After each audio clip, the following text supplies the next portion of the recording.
Сам термин урбанистика и вообще понимание необходимости вовлечения населения в развитие городов 5 лет назад для Казахстана был достаточно новой тематикой.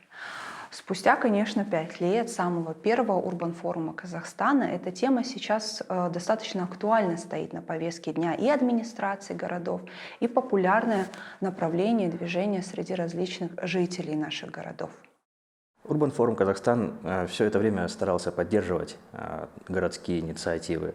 Мы помогали им реализовывать свои проекты, выстраивать сотрудничество между собой и с другими участниками городских процессов.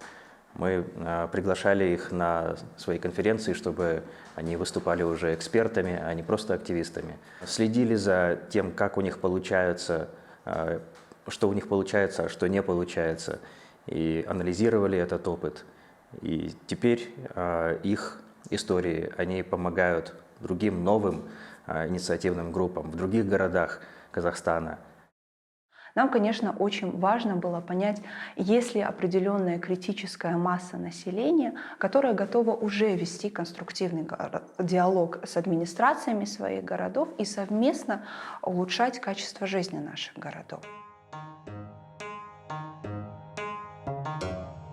Первый конкурс, он был своего рода тестовым, да, то есть это была попытка посмотреть, какие инициативы, какие проекты, какие идеи откликнутся на призыв изменить города к лучшему.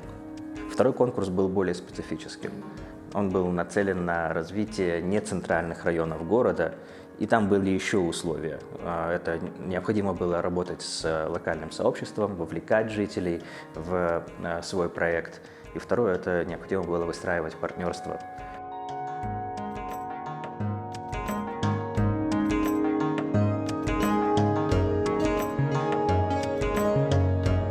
Наверное, кратко о проекте будет рассказать сложно. Все началось в 2016 году, когда я вернулся с Астаны в город Алмату, в свой родной микрорайон, и увидел озеро в очень ужасном состоянии. Я решил, что нельзя вот такую красоту просто бросить и забыть про нее, а необходимо что-то сделать, попытаться вернуть жизнь озеру. Но когда мы начали заниматься проектом, мы выяснили, что помимо этой проблемы в микрорайоне Карасу очень много разных задач, которые требуют решения. Это отсутствие освещения, это социальная напряженность в микрорайоне, это высококриминогенная обстановка.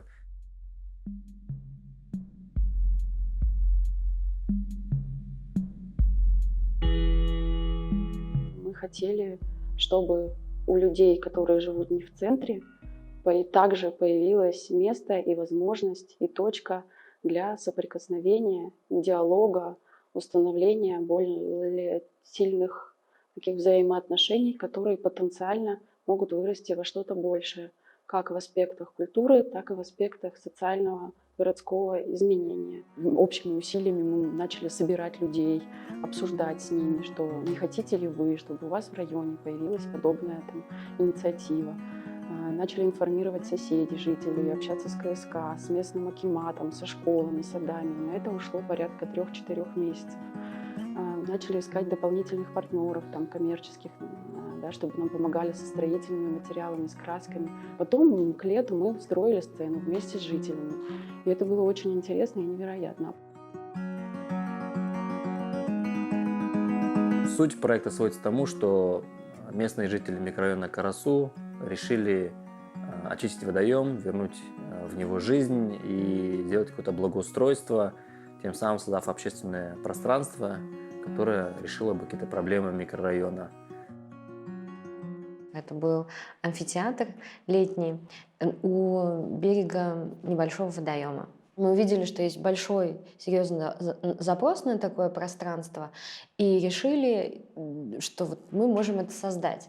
Но вот что именно это будет, в какой форме, в какой основной функции, это было непросто. И поэтому мы начали наблюдать и вступили в диалог с обществом. Благодаря этому мы уже на самых первых этапах получаем очень важную и нужную информацию, когда мы понимаем, какие есть риски в будущем и как мы можем их избежать. То есть мы также понимаем, как люди будут пользоваться этим местом. Более того, когда люди в самом начале вовлечены, они сразу заражаются, у них появляется энтузиазм. Более того, к нему, я думаю, с большей любовью и нежностью относятся потом, в будущем, и воспринимают как свой личный проект, что абсолютная правда. Мы попытались использовать различные методы вовлечения. Скажем, я начал с того, что просто создал WhatsApp-группу, в которую включил всех своих знакомых, соседей, там, бывших одноклассников, там, не знаю, каких-то знакомых с микрорайона Карасу. Потом мы поняли, что этого мало, что необходимо вовлекать каких-то других людей, которых мы не знаем, с которыми мы не знакомы. Мы начали проводить различные мероприятия на площадке амфитеатра. Мы поставили, скажем так, сделали особое внимание на детей, потому что через детей мы выходили на родителей, которые готовы для своих детей что-то решать в этом микрорайоне, улучшать жизнь в микрорайоне. Соответственно, мы проводили очень большое количество детских праздников. Затем у нас есть много рыбаков, которые приходят и рыбачат на озере. Для них мы проводили рыболовный турнир. У нас были какие-то спортивные соревнования, был просмотр футбольного чемпионата.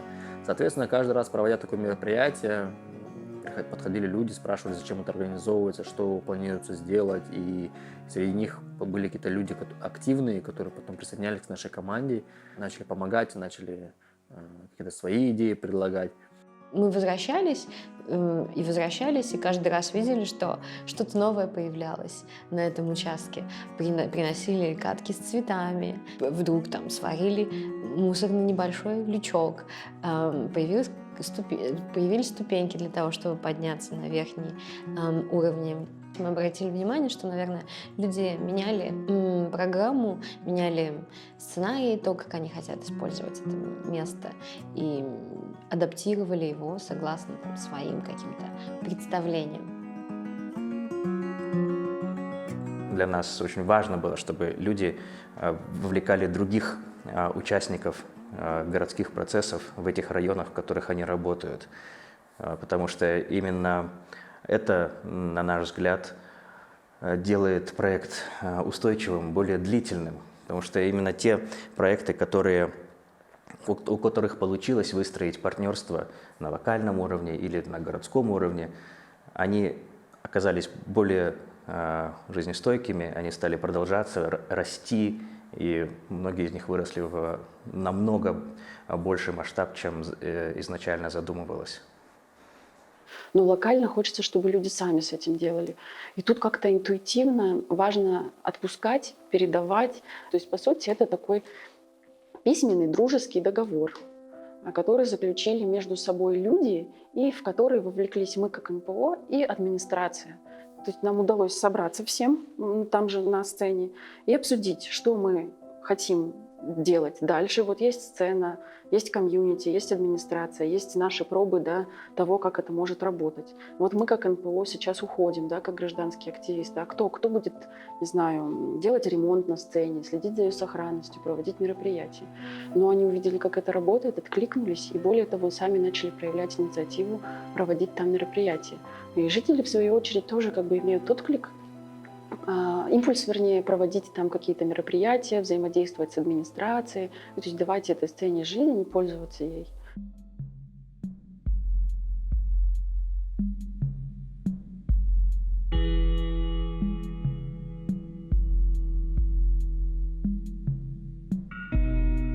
Мы решили сделать проект, который бы касался города, который был бы направлен на его улучшение, но и чтобы это было сделано вместе с людьми. Как любой проект, он содержит несколько компонентов. Первое – это было обучение. Мы решили обучить людей соучаствующему проектированию, для чего пригласили специалистов в этой области. Затем был проведен конкурс. Конкурс среди местных локаций, там порядка 8 было территорий городских, которые приняли участие в этом. И результатами конкурса стал победитель, один из дворов, который мы отобрали на конкурсной основе, и решили обязательно что-то после себя оставить, поэтому победитель стал, как бы не просто победил, да, но и благоустроил территорию в своем дворе. У нас были такие неожиданные результаты в этом проекте. Например, мы неожиданно получили поддержку от некоторых депутатов нашего маслихата городского, которые реально заинтересовались этим проектом, и мы сошлись в одном, да, что благоустраивать надо именно те территории, где люди проявляют инициативу. Потому что у нас годами выделяются деньги, и часто жители каких-то дворов получают что-то, чего они, собственно говоря, не просили. Без вовлечения населения, без среза их потребностей мы не можем продолжать продвигать, в том числе какие-то позитивные изменения на уровне администрации и вообще говорить о том, что вот мы представляем город, да, потому что это должна быть идея не 3-4 человек, это должна быть определенная существенная критическая масса, как правило, сформировавшееся уже сообщество.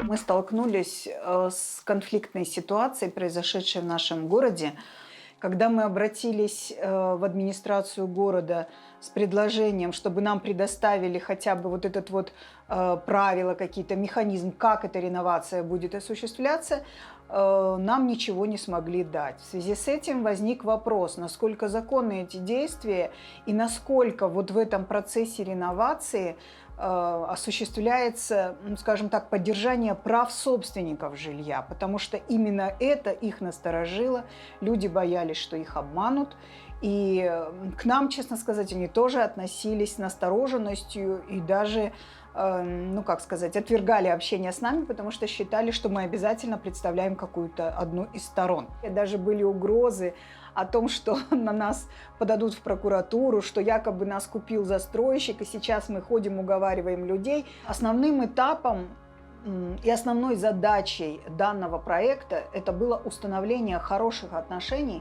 с людьми, таких более-менее доверительных отношений. Мы решили провести исследование. И это исследование, вроде оно сначала планировалось как исследование просто мнения собственников жилья, чего они хотят, чего они не хотят, как они видят этот процесс реновации. А в итоге получилось так, что это было не просто исследование, это было интервью.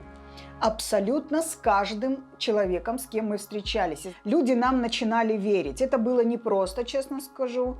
Сегодня люди готовы разговаривать, по крайней мере, на эту тему. И они очень надеются, что нам таки удастся донести вот эти рекомендации, которые мы вместе совместно с ними разработали, до принятия и включения их в программу реновации.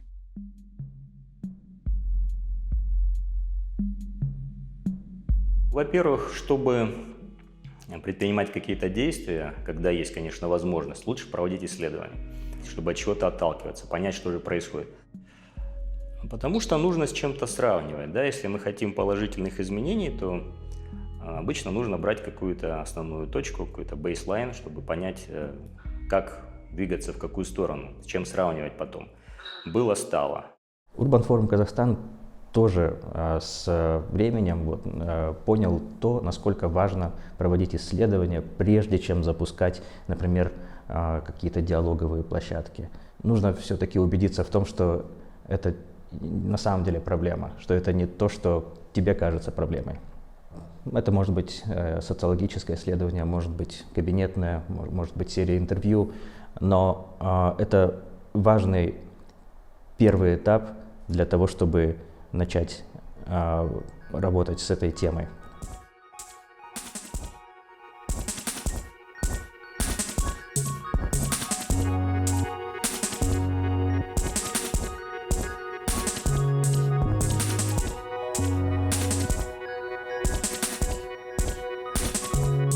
Да, в рамках наших дискуссий, которые мы организовывали с населением, мы к ним детально очень подготавливались, готовили аналитику. То есть почему государственные органы, когда видят на обратной стороне диалога полноценного партнера, экспертного, да, именно, который говорит цифрами, который аргументирует фактами, да, они начинают к данному партнеру прислушиваться. У нас принимаются кулуарные решения, и настало время переходить от политических решений к экспертным решениям. Да? Что если раньше государственные органы принимали решения самостоятельно, то сейчас надо решение принимать на экспертной основе. Мы анализировали действующий бюджет, то есть вот этот вот пирог мы раскладывали, да, вот пирог из 500 миллиардов тенге. Наша задача была именно проанализировать его структуру, куда вообще направляются эти бюджетные расходы. Потом мы проводили дискуссии, круглые столы по каждой из отраслей обсуждения, да, выявляли, какие у нас волнуют проблемы граждан на сегодняшний день, с чем они сталкиваются. Старались вот подготавливать аналитическую информацию, которую мы публиковали в средствах массовой информации. По итогам вот этих вот обсуждений, дискуссий у нас вот как раз вырабатывались вот рекомендации для государственных органов. Когда госорган видел вот эти вот все наши доводы, все нашу аргументацию, он был вынужден с нами соглашаться и говорить о том, что впредь они попытаются устранить вот это вот и именно будут вовлекать граждан. Вот как раз цель вот такая у нас и была, чтобы быть таким полноценным партнером, да, создать такую систему сдержек и противовесов, да, который позволит принимать конструктивные решения в бюджетном процессе. Конечно, само по себе вот участие граждан, оно не должно ограничиваться только вот экспертами, да, это должна быть вовлеченность каждого гражданина, да, и у нас был такой месседж, позыв, да, что бюджет города – это бюджет налогоплательщиков, это твой бюджет, да, и только вы имеете право управлять этим бюджетом. Поэтому успешность именно зависит от вовлеченности всех граждан в этот процесс.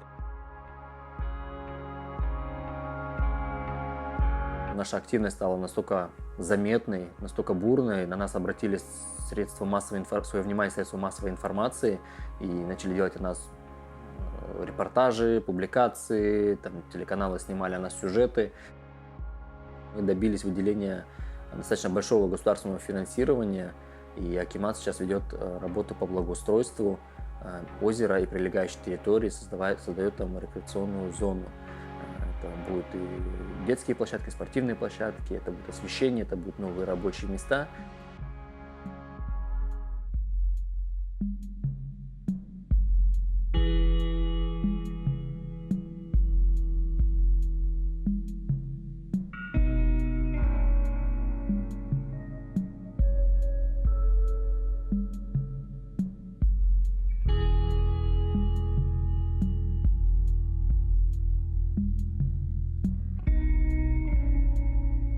Изначальная цель проекта «Арход» была создать площадку для дискуссий именно в плане обсуждения архитектуры и критического осмысления архитектурного ландшафта города. Первая фаза, то, с чего, собственно говоря, начинался проект, это исследование. Ну, скажем так, сейчас, оглядываясь назад, исследование в полной мере, это была больше каталогизация, инвентаризация того, что уже существует. И наша главная задача было вообще понять, что у нас вообще в городе в плане архитектуры есть ценного. Также мы, структурируя эти сведения, да, то есть начали изучать, то есть вообще в каком состоянии находится наше законодательство в области сохранения наследия, то есть сделали такой микроаудит, проводить лекции, дискуссии, конференции, в том числе с международными партнерами, было очень важно для того, чтобы этот дискурс запустить. Чтобы запустить вот это вот критическое осмысление ландшафта, да, чтобы уйти действительно от этого дилетантского подхода в плане обсуждения, чтобы вывести диалог на определенно другой уровень. В процессе проекта было очень важно работать со СМИ, с масс-медиа, но в плане не просто пиара, да, то есть само понятие пиар для нас не существует. Объясню почему. Мы рассматриваем термин коммуникации. Для нас важно работать с коммуникациями для того, чтобы формировать повестку.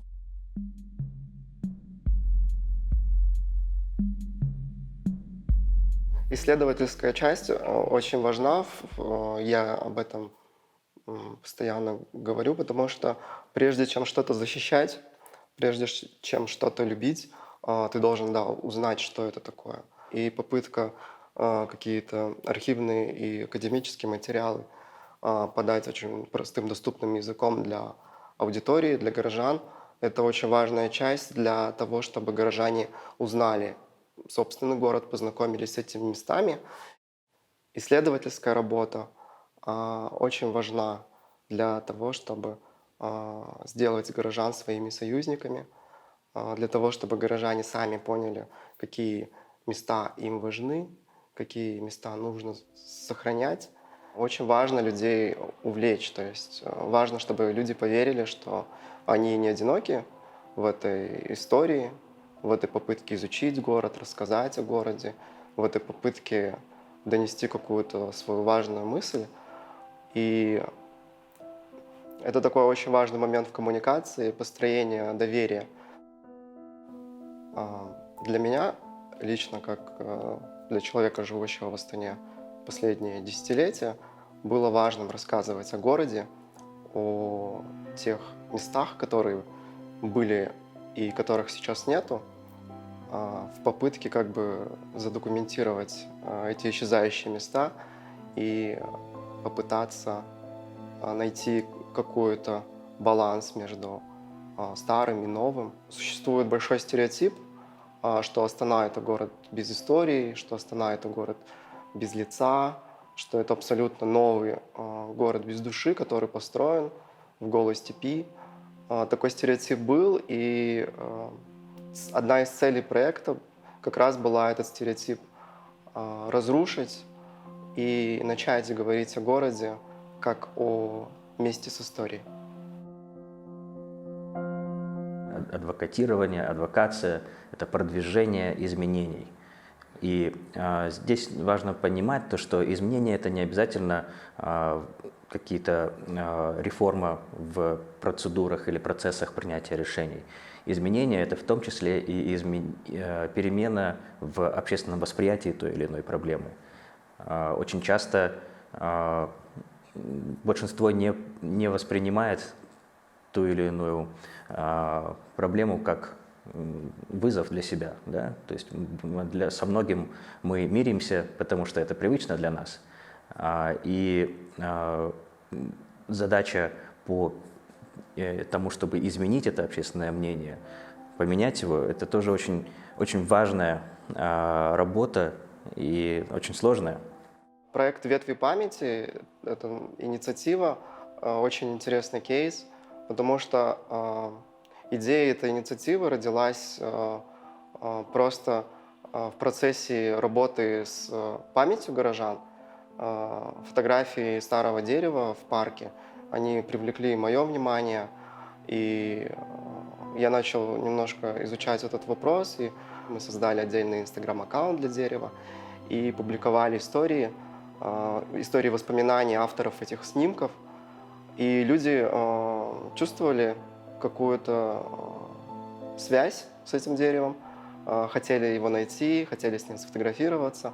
Уже нынешние жители, молодые жители. Прошло около года до того момента, когда мы смогли совместно с горожанами и с администрацией городской освободить это дерево от забора, потому что была такая проблема, что этот памятник природы, истории, культуры, который казался мне тогда лично таким объектом, он был за забором. Когда мы запустили петицию, онлайн-петицию по сбору подписей, чтобы освободить это дерево и придать ему статус объекта истории, памятника истории культуры, за один день более 500 человек откликнулось. Я думаю, это случилось благодаря тому, что жители в какой-то момент осознали, что это дерево не просто какой-то государственный памятник истории культуры, а дерево — это их наследие.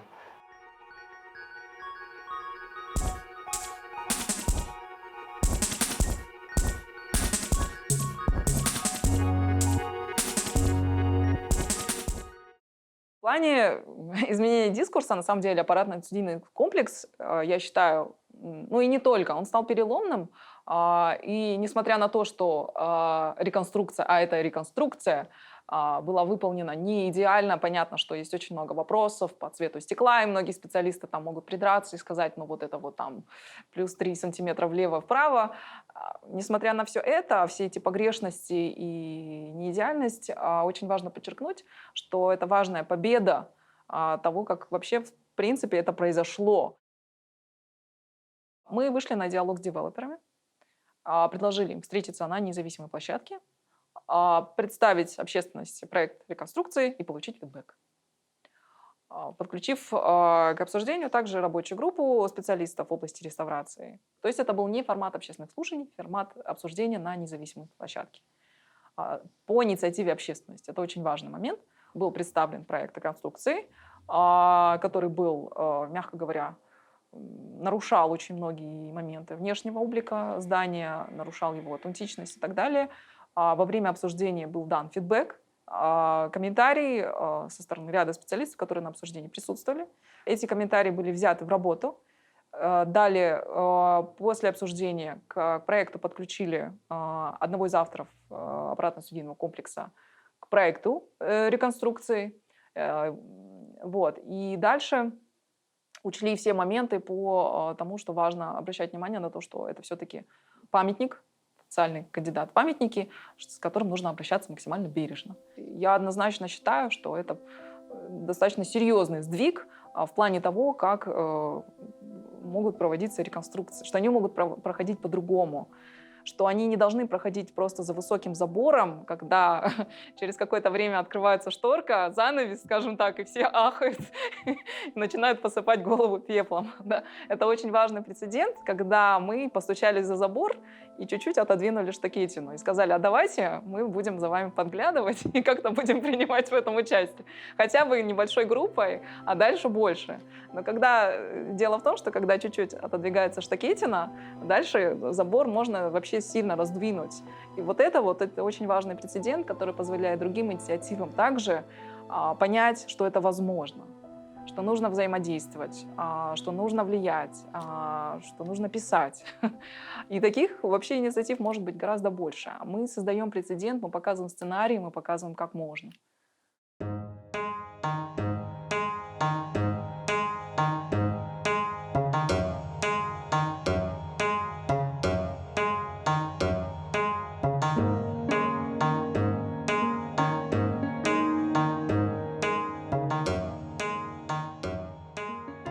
Мы хотели понять, как с помощью архитектуры качество жизни людей в периферийных районах сделать лучше, именно качество жизни в общественных зонах.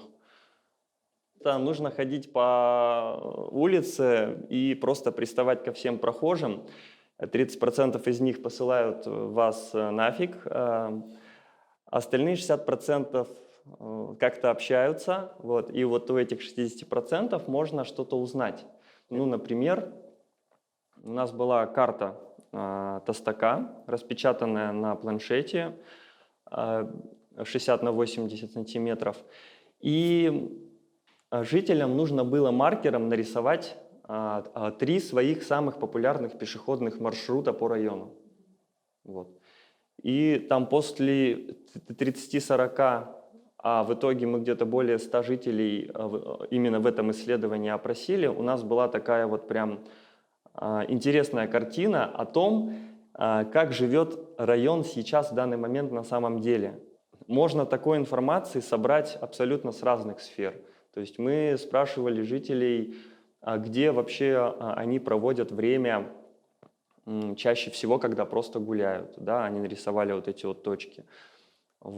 Потом мы выявляли такие моменты, как элементарно даже просто освещение общественных зон, да?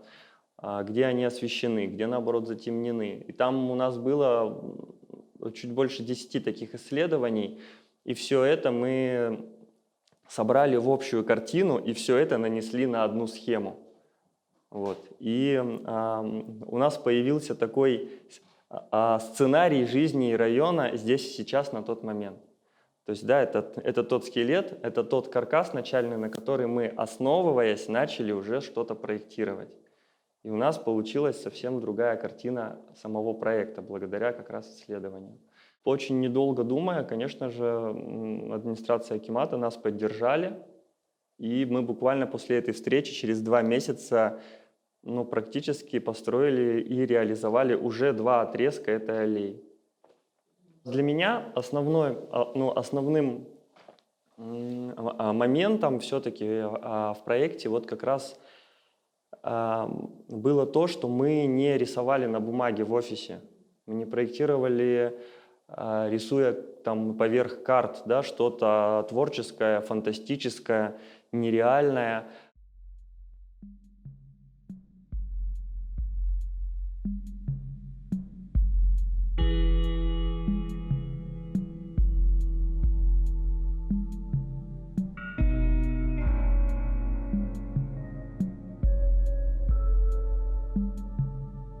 За последние 5 лет Фунсорес Казахстан совместно с Урбан форумом Казахстаном поддержали, наверное, более 20 различных социальных городских проектов в практически 12 разных городах нашей страны.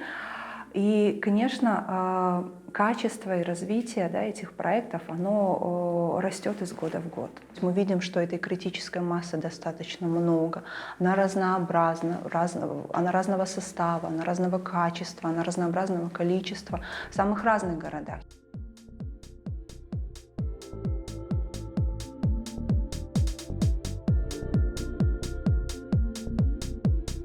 Меня зовут Альхан Кушербаев, я из города Петропавловск. Меня зовут Ерик Бесалиев, я житель города Атырау. Меня зовут Касимов Чингиз, я из Караганды. Меня зовут Нурлиев Едаль, я из города Уральск. Меня зовут Назирке, я основатель проекта Калалаб городской лаборатории. Мы команда независимых и молодых энтузиастов, урбан-активистов, архитекторов. Сейчас у нас в команде 16 человек. Сейчас нас в команде 7 человек. Где-то 5-6 человек. На сегодняшний день в нашем гражданском совете 15 человек. Вообще мы инициировали нашу команду как команда школьников, которая хочет изменить наши города. Живешь в городе, смотришь, что некоторые проблемы не меняются годами, и вроде бы на их решение не требуется каких-либо инноваций или большого бюджета. Задаешься вопросом, почему так происходит. Проблемы копились десятилетиями, но никто, к сожалению, их не решает. И мне, как жителю, было больно смотреть на то, как каждую осень, каждую весну город утопает в грязи, а не цветет. Мне очень обидно то, что наши города с их огромнейшим потенциалом, они не развиваются, они гаснут в углекислом газе, они ужасны с виду, ужасны с практической стороны, и все в этом роде. Из-за того, что в городе жить неудобно, очень много ребят, друзей, знакомых, очень много людей уезжает. То есть первостепенная задача – это остановить вот этот отток, чтобы мой город не пустел, а становился только лучше и лучше. С течением времени я понял, что можно менять системно город. То есть вот эта идея, концепция города для людей, урбанистика в целом, концепция безопасного города. Урбанистика как наука позволяет тебе лучше понимать городские процессы, и когда ты начинаешь погружаться в это все, ты просто интуитивно делаешь вещи, которые позволяют тебе менять свой родной город. Это, скорее всего, наверное, делиться опытом из того, что я сам видел в разных странах мира, из того, что я знаю, читаю из урбанистики, и делиться этим опытом и предлагать какие-то наилучшие решения, чтобы это реализовать в нашем городе. Каждый из нас и все вместе мы хотим дать толчок развитию города. Мы устали от грязи, от мусора, от неудобной городской среды и от безразличия местной власти. Наверное, каждым активистом движет одна и та же идея, то, что мы заслуживаем права жить в более комфортном городе. Это желание сделать свой город лучше. Вот это уже невозможность терпеть и смотреть на все это. И, думаю, что это все от любви к городу. Я бы хотел сделать так, чтобы наш акимат услышал нас в конце концов, и чтобы Петропавловск стал в урбанистическом плане столицей Казахстана. В Актубе очень много красивой исторической архитектуры, обделенной вниманием, но никто этого не замечает, и мы бы хотели трансформировать эти здания в арт-площадки, чтобы Там молодежь собиралась и творила проекты, интересные проекты для нашего города, чтобы они развивались и меняли свое окружение. Так мы можем поменять наш город и наш мир.